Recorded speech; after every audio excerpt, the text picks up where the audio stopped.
Hi everyone, Chris here down at Euro Boat Yards. So this is a Yam 100 that we sold to a client a couple of years ago. It lives with a different boat yard a little bit further along the coastline, but because it's still in warranty, it's come back to us for its engine service. So the boat yard where it lives at have pulled it in off the water for him and for the owner, and they've flushed it. I don't know whether it was the apprentice who didn't really know what they were doing or what the story is, but we do know what's happened. They've pulled the engine off the water, the boat off the water, flushed the engine. Now, when we flush these, we either put them in a big water tank, which is generally our preferred option, or we run them on muffs on the bottom of the gearbox, plugged into the hose with lots of pressure. Now, every engine brand pretty much has these flush ports on the side of your engines. They're there so you can flush the engine when it sits on a mooring, or if you can't run it on muffs or whatever, for whatever reason. But all it does is it flushes the power head. It doesn't put any water down around the gearbox. It only flushes your power head, basically your engine block. Now, what happens if you run the engine while you're just cooling the top end rather than the bottom end is the top end's all fine, but it melts your impeller. Now, this is a brand new impeller. This is what they should look like. All of the engines have different service intervals on these, but we check them manually. They should be nice and soft, but they always go back where they live, like that. If you don't have water or lubricant around them, they get very warm and they melt.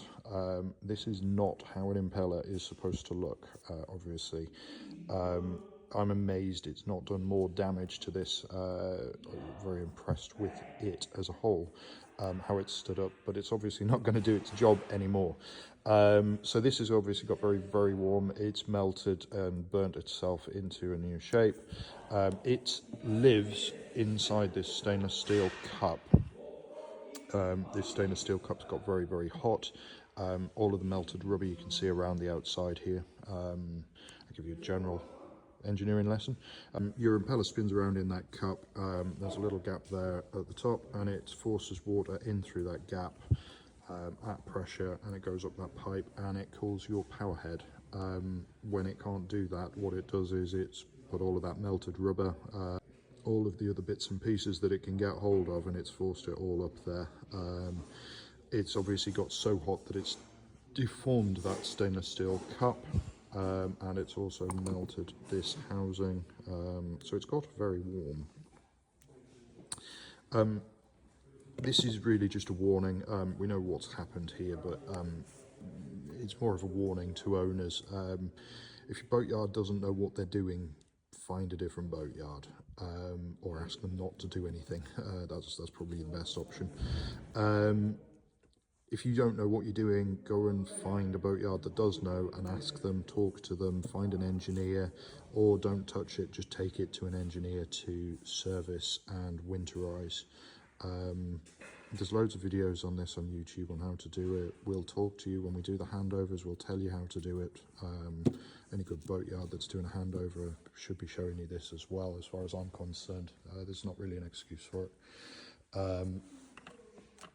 Don't run your engine on this. If you want to flush it on this, that's fine, but do not run the engine.